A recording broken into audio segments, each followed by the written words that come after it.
et Isabelle Cros à distance de participer à cette journée qui est la suite d'un séminaire très riche aussi d'échanges. Je voudrais juste dire, donc malheureusement Isabelle Cros ne pouvant pas être là, elle a fait comme Sandrine Eschenauer, elle a enregistré sa présentation. Et je vais vous proposer qu'on dissocie un tout petit peu nos présentations parce que je vais présenter plus des travaux dans un cadre d'enseignement, tout à fait comme Nathalie, avec le même type de public, des étudiants internationaux. Isabelle Cros vous parlera d'un travail plutôt d'édition autour du plurilinguisme donc, et de la représentation des langues avec des alphabets différents dans les textes, de la visibilité ou pas qu'on donne. Notre communication à deux voix dissociées, disons, qui se font écho, s'intitule « Lire, écrire et figurer entre les langues ». C'est au croisement de pratiques pédagogiques, de pratiques créatives, de pratiques d'édition. Isabelle ayant organisé depuis plusieurs années maintenant un concours d'écriture de nouvelles plurilingues. Elle vous parlera plus particulièrement de cette expérience. Et quant à moi, j'ai surtout donc, une expérience d'enseignante du français langue étrangère à des étudiants étrangers et également de formation d'enseignants de FLE à partir d'une formation de lettres. Et je dois dire que mon rapport à la littérature a été beaucoup infléchi, beaucoup transformé par la rencontre avec ces étudiants qui n'ont pas en général la même culture académique, la même culture scolaire. Et donc j'aimerais partager avec vous, et notamment avec les enseignantes qui sont des enseignantes de lettres qui sont ici présentes, peut-être un autre rapport au texte, à la littérature, disons, abordé comme art du langage. Alors, on a quand même une sorte de cadre commun. Avec Isabelle, on s'est demandé ce qui, pour nous, pouvait le plus entrer en résonance dans la démarche de Marianne Mistoller. C'est alors, par où je passe les flèches, c'est bon comme ça. C'est autour de cette thématique des langues comme objet migrateur, c'est la typographie, la marseillaise, qu'on a choisi, disons,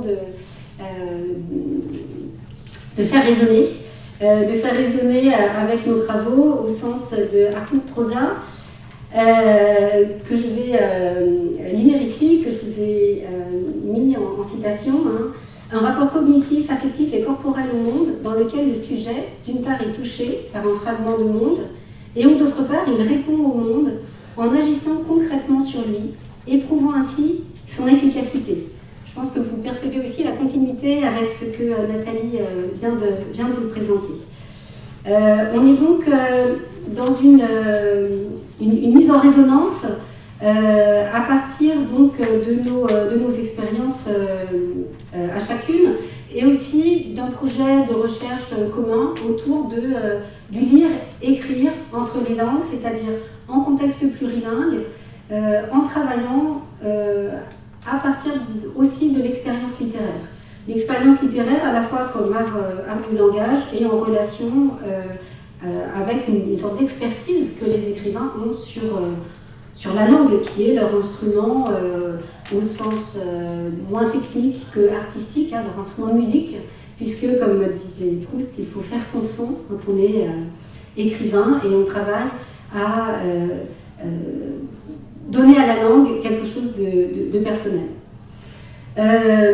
Je représente un tout petit peu visuellement le travail de Marianne, cet alphabet créé à partir des 37 phonèmes de la langue française, en retenant des exemples, son propre prénom traduit, on va dire, translittéré, et puis ce qui est dans le livret pédagogique qu'elle nous avait fait passer, cette phase d'échange, de recueil de données, et puis les dessins qui ont été cette espèce d'élaboration, d'incorporation, on va dire, du geste qui permet de dessiner, avec déjà une question à laquelle je vais faire écho tout à l'heure dans un travail étudiant, c'est le sens dans lequel on dessine. quand on dessine des lettres d'un alphabet qui se dessinent peut-être dans un autre sens. Alors, pour reprendre les choses, il y a cette notion de résonance, il y a la question de ces objets graphiques, donc d'un abord de la langue comme objet et non pas par rapport à une démarche de sens, à une herméneutique. Il y a cette question de la relation, c'est-à-dire du regard aussi qu'on porte sur la langue, et un regard qui va se manifester à travers un geste. Voilà. Et bien sûr, dans le cas qui est le mien, donc dans le cadre d'un cours de langue, d'un cours de français langue étrangère, il s'agit aussi d'espérer transformer la manière dont nos étudiants se relient au français et peut-être peuvent s'y retrouver d'une autre manière qu'à travers la communication et les compétences, disons, communicatives. Voilà, donc la première partie, je vais me concentrer avec vous sur le mot traité comme une image à travers un corpus de quelques textes d'écrivains qui sont plurilingues et qui travaillent le graphisme, on va dire, à travers la calligraphie, que je vais prendre comme un déclencheur d'une expérience différente de la langue. Isabelle, quant à elle, vous présentera donc, dans une deuxième partie une réflexion sur la multimodalité dans l'édition de ces textes qui mettent en visibilité des langues autres que le français. Voilà, je passe un petit peu, j'essaie de rendre plus vivant, donc je n'ai pas donné toutes les citations. Il s'agissait dans cette première partie, je vous présente quelques éléments, disons, d'un cadre épistémologique. On a évoqué le mot de relation. Il y a ce terme de didactique relationnelle qui est présenté en français langue étrangère par une collègue qui s'appelle Véronique Castellotti, qui fait écho à ce que Nathalie vous a présenté tout à l'heure, l'idée d'un art relationnel, et qui pour moi est une approche qui correspond à ce que j'essaie de faire par rapport à la littérature, c'est-à-dire d'aborder la littérature en ce qu'elle peut nous toucher, en ce qu'elle constitue une expérience, en me détachant et en détachant aussi dans une certaine mesure mes étudiants disons des approches soit communicatives qui dominent en FLE, soit des approches herméneutiques où on doit interpréter, on doit arriver à un commentaire, disons, du texte. Donc, en s'éloignant de ça, dans cette perspective relationnelle, il s'agit de se laisser toucher et de chercher à créer une expérience qui est aussi une mise en action. Je m'appuie aussi sur les travaux d'une philosophe qui s'appelle Vinciane Després, qui, dans un tout autre contexte, faisant référence à des démarches ethnographiques, propose de développer une capacité réceptive à ces expériences qu'on ne cherche pas à expliquer, mais qui nous requièrent, pour lesquelles il est nécessaire de disposer d'un cadre et de médiateurs qui nous permettent de faire confiance et d'expérimenter. Je vais vous expliquer un petit peu comment. Je pars de cet espace qui est l'atelier d'écriture, que je décris comme un espace, disons, de médiation, dans lequel je suis un petit peu en retrait. J'offre, disons, une sorte de disponibilité à être touchée par les textes avec les étudiants, mais je ne suis pas dans la posture de les expliquer, de les analyser. Et je garantis aussi un cadre qui est bienveillant, ce que Vinciane Després appelle un milieu propice, un milieu accueillant, pour faire confiance à suivre, on va dire, ce qui nous traverse, ce qui nous dirige et peut-être nous permet d'agir dans une certaine création sans chercher d'abord à maîtriser. 3 textes, je passe toujours par la médiation de textes. Là, je vais vous présenter 3 textes. Il n'y en a qu'un seul qui a servi vraiment pour l'atelier, mais je voudrais, à travers ces textes, vous faire comprendre ce que j'entends par la figuration de cette expérience plurilingue. La première expérience, première entrée, disons, c'est avec François Cheng, qui est poète, qui est donc d'origine chinoise et qui parle de son rapport au français dans un très très beau livre qui s'appelle Le dialogue, une passion pour la langue française, et qui décrit dans ce livre ce qu'il appelle la symbiose qu'il éprouve, qui se passe pour lui entre à la fois la culture française et la culture chinoise, et qui se manifeste ici visuellement à travers ce double idéogramme. L'idéogramme est formé de l'idéogramme qui désigne le chinois en haut et l'idéogramme qui désigne le français en bas, qui partagent à gauche les deux points et puis l'espèce de virgule comme ça. C'est ce qui s'appelle la clé, c'est lui qui l'explique, hein. C'est la clé de l'eau qui est une clé commune à ces deux langues. Il a donc manifesté graphiquement cette symbiose à travers un idéogramme qui est une combinaison en fait, des deux langues avec un élément commun. Cette symbiose, c'est une sorte d'image on va dire de lui-même, hein, et de sa position entre les langues. Voilà, le texte est un petit peu long, je l'ai mis pas pour que vous puissiez le lire, je sais que vous n'aurez pas le temps de le lire, mais c'est aussi une image de ce que je fais dans ces ateliers, qui sont des ateliers de médiation où on lit ensemble aussi des textes. Deuxième exemple, c'est également une autrice qui est également d'origine chinoise, Shan Sa. Elle a un geste d'appropriation un petit peu différente. Ce n'est pas tout à fait la symbiose, mais elle parle d'une expérience de libération qu'elle a à utiliser l'art de la calligraphie chinoise, mais pour calligraphier un mot français. Donc il y a aussi une forme ici d'hybridation, mais ce sont des lettres, c'est le mot falaise qu'elle dessine à la verticale, qui va avec la verticalité de la falaise, mais qui est aussi la verticalité de l'écriture idéographique en chinois. Troisième exemple, c'est à partir du persan Atik Rahimi, un magnifique livre qui s'appelle La balade du Kalam, qui est une espèce d'autobiographie, d'autoportrait à travers la calligraphie de lettres de l'alphabet arabe qui sert à écrire le persan et une sorte de transformation qu'il opère au fil du livre vers une sorte de figuration.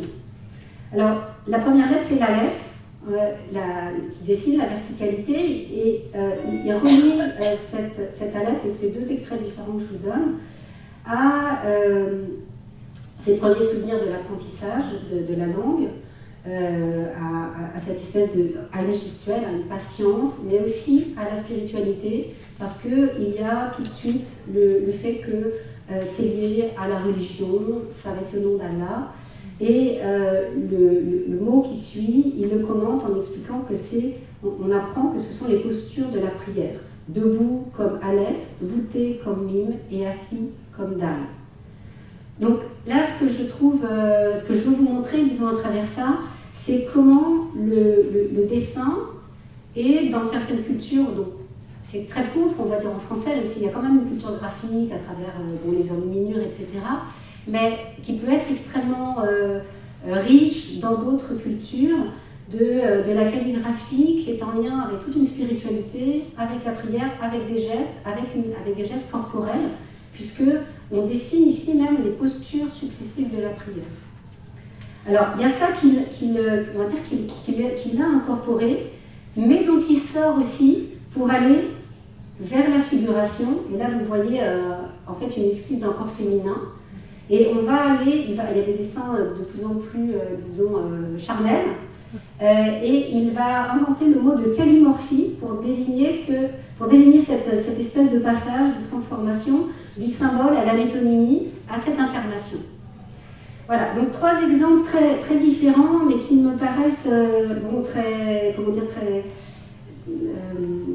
enrichissants, disons, de déplacer pour nous enseignants un rapport à la littérature, mais même aux mots, aux lettres, à l'alphabet, à ce qu'il y a de visuel, qui nous met assez loin des approches communicatives, assez loin aussi de l'interprétation du sens, et qui correspond à cette surconscience linguistique que Lise Gauvin décrit comme étant un peu la marque des écrivains bilingues, des écrivains plurilingues,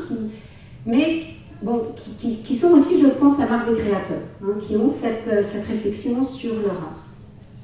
Alors, 3 exemples d'appropriation et de transposition en atelier d'écriture.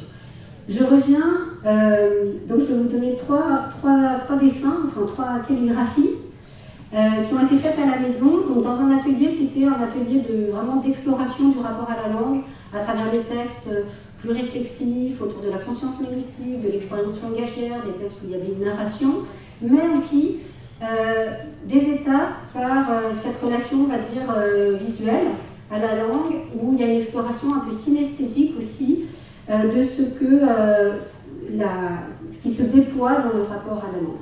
On était parti de la calligraphie de Shamsa. Je ne leur avais pas donné les autres textes que je vous ai montrés. Atigraï, je ne le connaissais pas encore.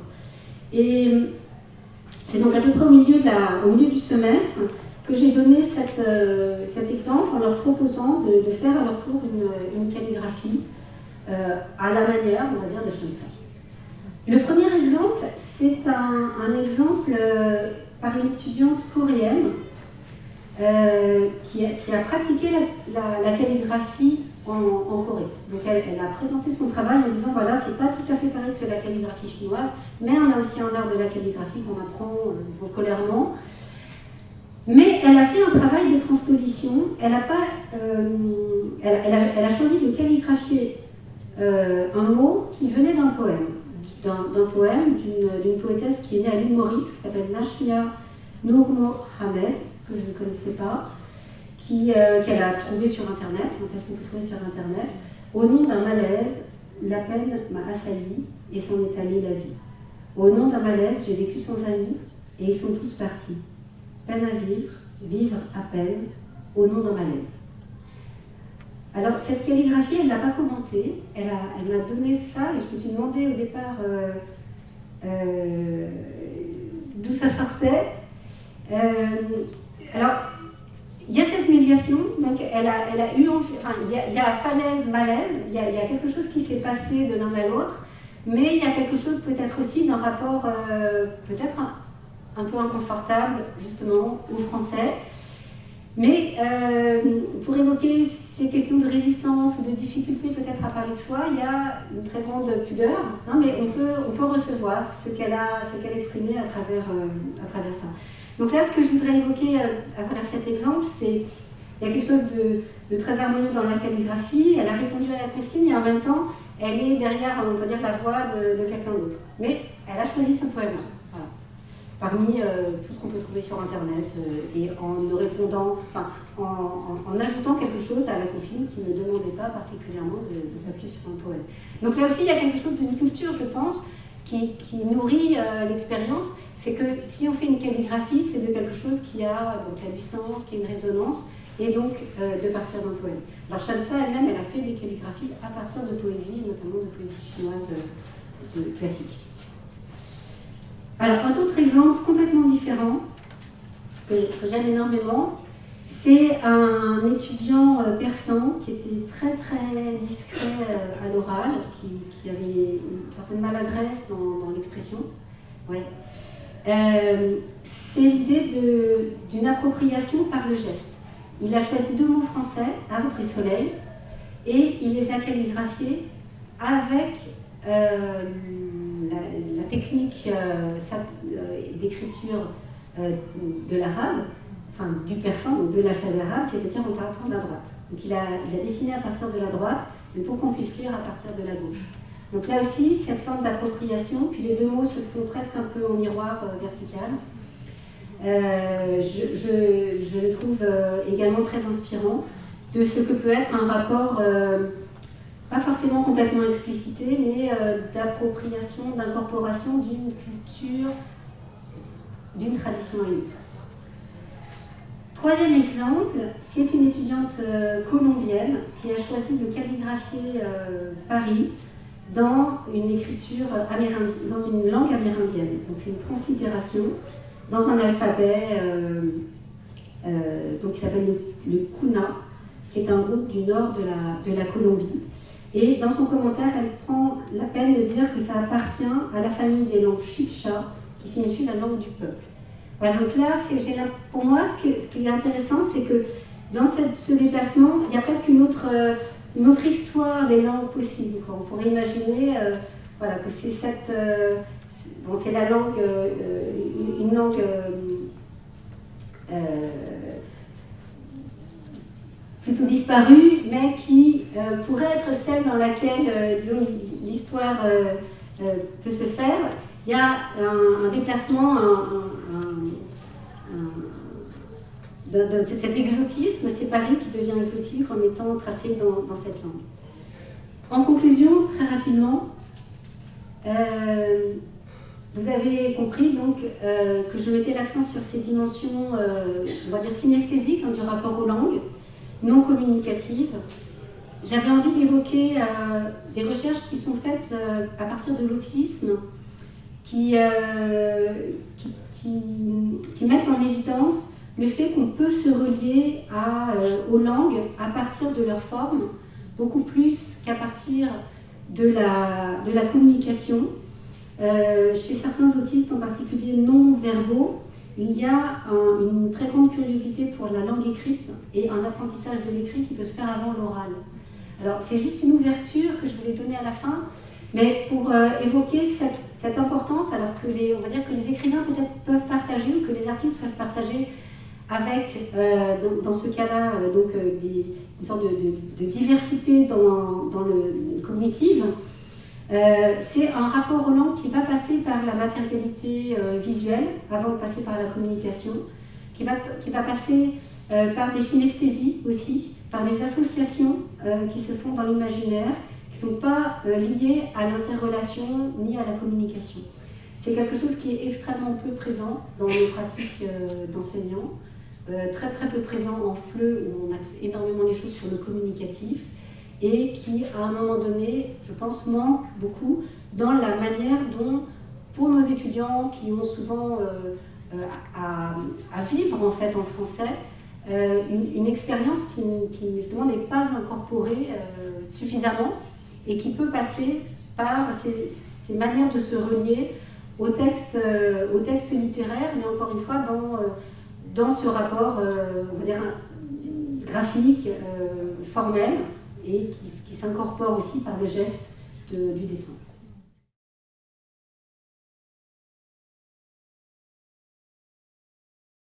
Vraiment, on arrive à quelque chose qui est de l'ordre vraiment de l'interdisciplinarité puis du mélange des métiers.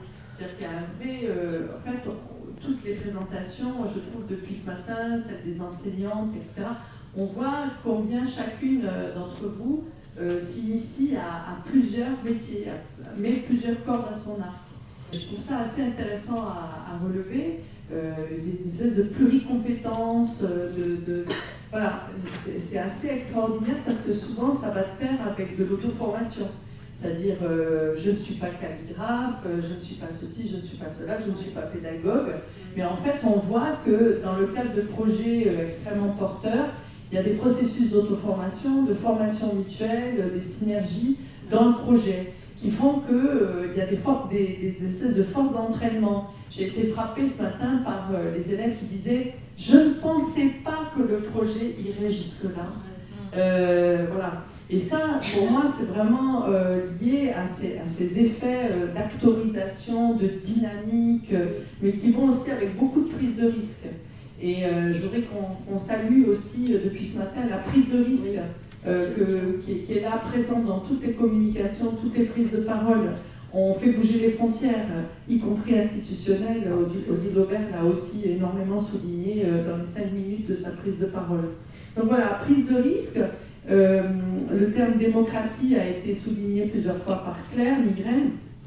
Je trouvais intéressant aussi la manière dont Isabelle Cros relie le projet littéraire à la dimension politique.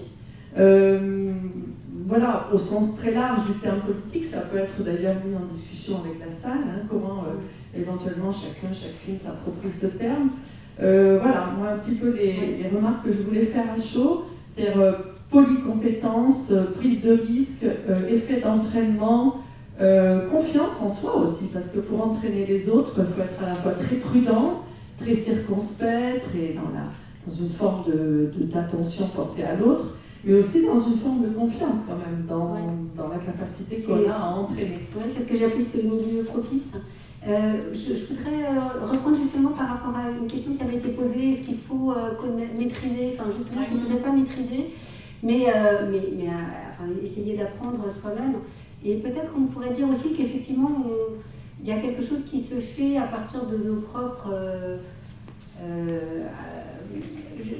je dirais pas expertise, mais désirs et expériences. Donc pour moi c'est l'écriture. Et voilà, j'ai publié 2 romans aux éditions Minuit, mais je ne me présente pas vraiment, enfin je ne me présente pas comme écrivain parce que je ne viens pas auprès de mes étudiants intervenir comme écrivain. Je suis leur enseignante, mais le fait d'écrire m'a conduit à avoir avec la langue un rapport qui a changé ma manière de vouloir enseigner aussi. Mais c'est pas d'une position en fait, c'est plutôt d'une expérience. Mais de cette expérience-là, je pars, mais c'est pas une position d'autorité, c'est pas un titre. Nathalie l'a pas dit, mais elle a dit qu'elle faisait de la danse, elle a fait des recherches sur la danse. Alors c'est pareil, je ne crois pas que ça soit qu'elle se soit donnée cette position d'experte, mais c'est une expérience qui a nourri sa recherche. Isabelle, en lançant le concours d'écriture de nouvelles, s'est lancée dans l'édition, dans lequel elle est novice aussi, mais elle se forme, elle recherche, et je crois que c'est peut-être ça qui nous rassemble, c'est qu'on a cette espèce d'ouverture et de disponibilité aussi à ce que, à relier ce qu'on est ou ce qu'on fait avec ce que l'on peut proposer comme expérience à nos apprenants, et non pas à ce qu'on va leur enseigner à partir d'un savoir qu'on aurait. Voilà, ça me paraît assez fondamental, et c'est en lien aussi avec les témoignages que je présenterai un peu plus tard, qui sont aussi chez les enseignantes et enseignants que nous formons dans nos masters, le désir de se connecter à ses forces et à ses valeurs. Et d'être aussi un enseignant qui est lui-même porteur de ses propres connexions à ses valeurs, et qui donne beaucoup plus de courage et de force pour ensuite essayer de faire bouger les lignes, parce qu'il y en a beaucoup à faire bouger. Voilà, donc ça me paraît vraiment fondamental dans tout dans l'énergie aussi qui circule depuis ce matin. Ouais. Un dernier mot aussi sur la calligraphie, l'atelier que j'avais organisé, une étudiante chinoise est venue nous faire en fait une démonstration, nous a expliqué, donc on tire parti aussi voilà, des savoirs de nos apprenants, il y a cette circulation.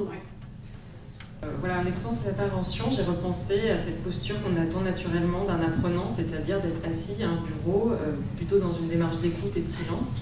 Et en fait, vous suggérez que le corps participe au processus d'apprentissage.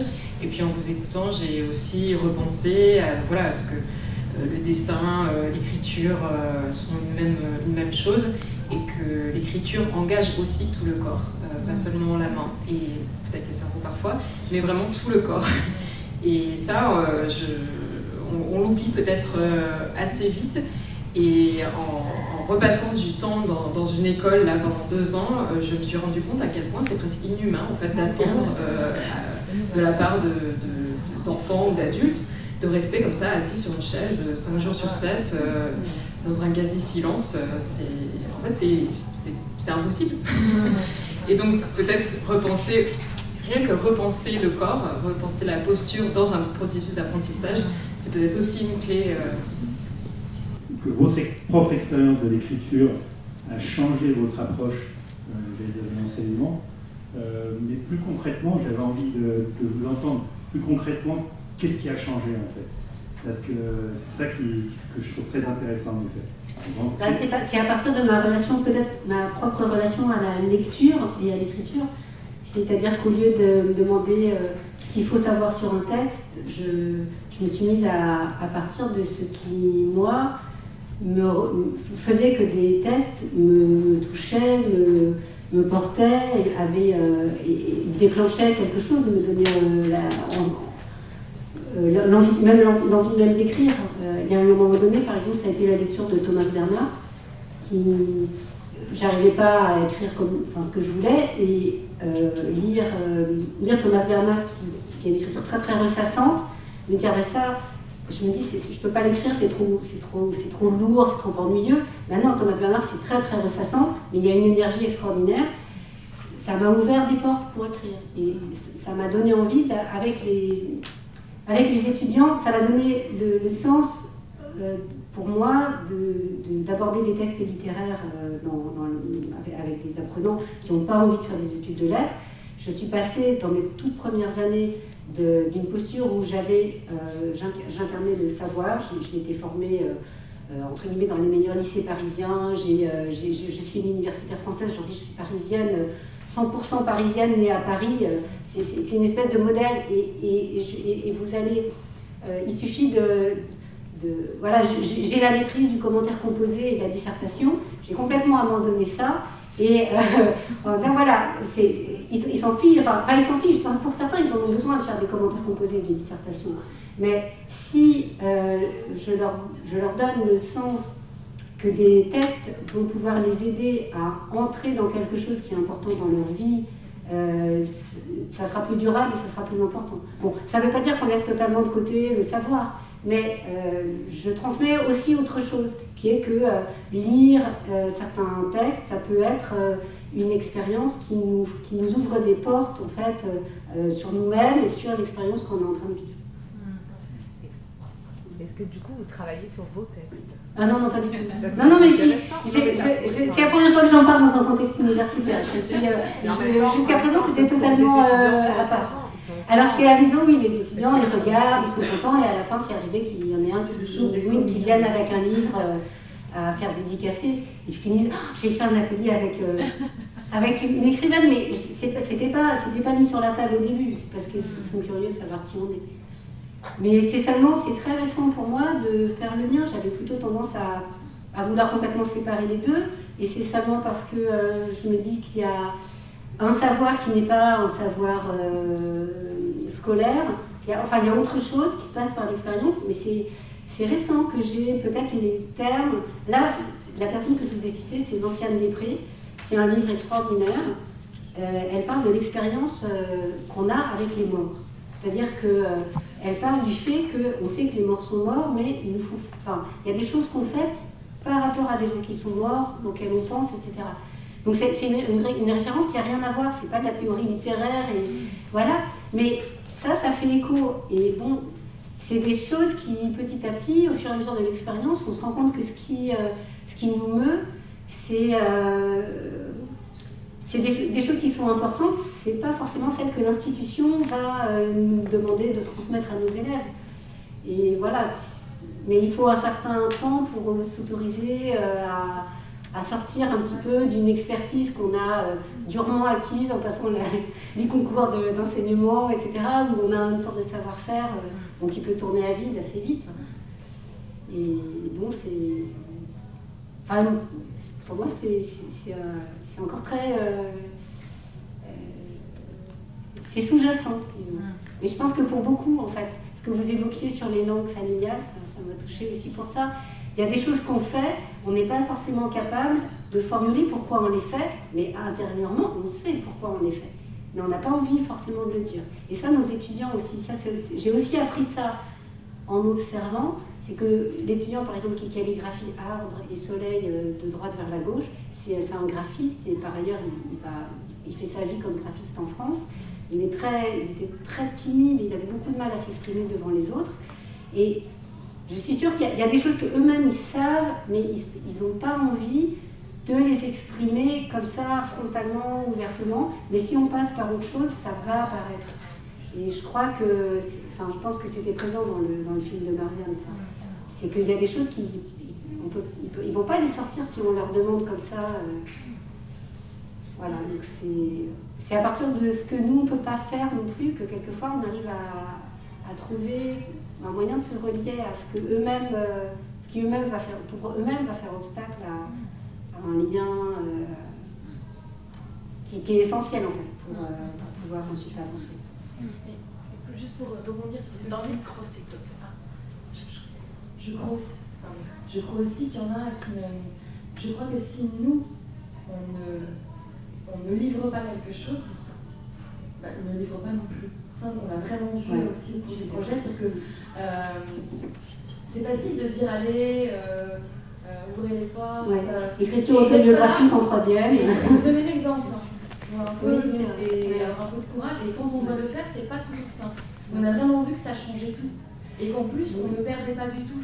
On ne perdait pas d'autorité, encore qu'on savait que ça ne changeait pas grand-chose, mais ça ne va rien changer de livrer un peu de nous-mêmes pour montrer que voilà, on a conscience que c'est compliqué. Au contraire. Ouais. Et sinon, il y a quelque chose que vous avez, que Marianne a souligné tout à l'heure, c'était que vous avez souligné à partir de c'est qu'ils s'écrivaient des choses. C'est-à-dire qu'il y a aussi des choses, enfin moi ça c'est mon expérience, hein, ça m'a aussi fait changer. Alors, quand on ne maîtrise pas bien le français, c'est difficile d'écrire. Les élèves que vous avez, ils n'ont pas un rapport peut-être facile à l'écrit. Mais en tout cas, enfin, pour moi, il y a aussi une manière d'écrire qui... Enfin, il y a des choses qu'on ne peut pas dire, je trouve, et qu'on peut écrire. Et je crois que nos élèves, nos étudiants... enfin, moi, c'est une expérience que je fais avec des jeunes adultes, mais je pense que vous devez la faire peut-être avec des élèves aussi. Il y a aussi des choses qu'on n'arrive pas à dire, mais par contre on arrive à les écrire. Et ça, l'idée du t-shirt et que ça reste à l'intérieur, tout ça, c'est une métaphore de ce qu'est écrire, à mon avis. C'est pas pareil que dire.